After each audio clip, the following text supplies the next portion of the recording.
Hey everybody, I'm Miss Delahaye and this is AP World History Rundown, where I give you everything you need to know for the AP exam. Today is all about trade networks from 1200 to 1450, so let's get to it. We have three major trade networks at this time: the Silk Road, the Indian Ocean Trade Network, and the Trans-Saharan Trade Network. All three facilitated the diffusion of religion, technology, and goods that allowed human civilizations to progress. It should be noted that during this era, these trade networks encompassed Afro-Eurasia, not the Americas. We won't see the true globalization of trade until the Spanish colonized the Americas in the 1500s. Okay, so first we have the Silk Road. This was a series of roads that spanned from the Byzantine Empire in Eastern Europe all the way to China. This trade network connected Europe to Asia for centuries and was used as a vehicle of exchange for major empires. China exported goods like silk and porcelain, and technology like the compass, movable type, and gunpowder all throughout Afro-Eurasia. During the Middle Ages, the Silk Road was brought back to life by the Abbasid Caliphate, which granted Muslims protection while traveling across this very dangerous system of roads. Buddhist merchants also used the Silk Road, spreading Mahayana Buddhism all across Asia.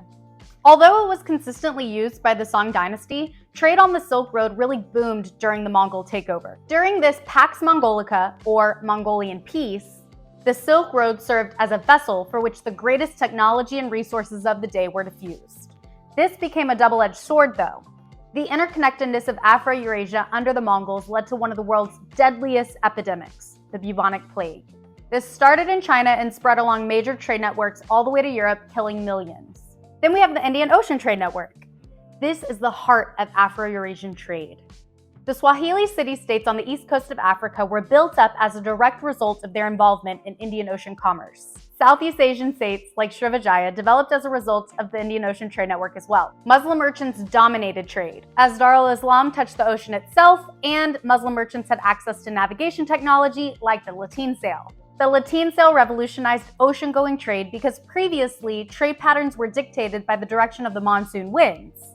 This triangular sail allowed merchants to sail against the wind, leading to more efficient trade. China, on the other hand, used the dhow ship to carry their cargo. While the Silk Road primarily focused on luxury goods, Indian Ocean trade focused on bulk goods like spices and textiles.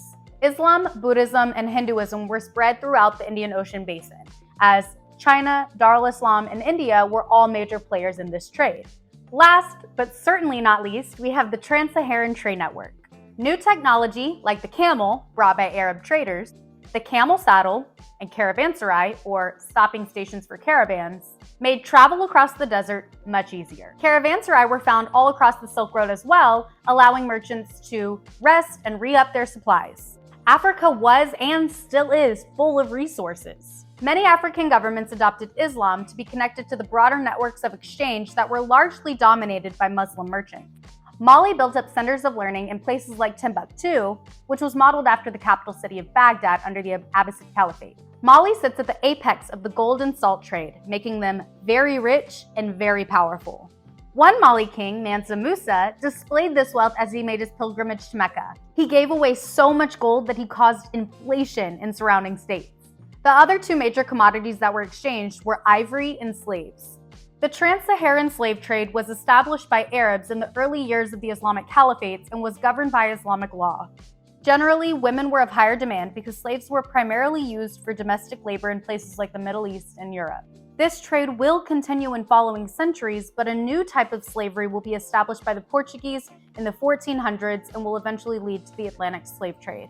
That's all for now. Thanks for watching.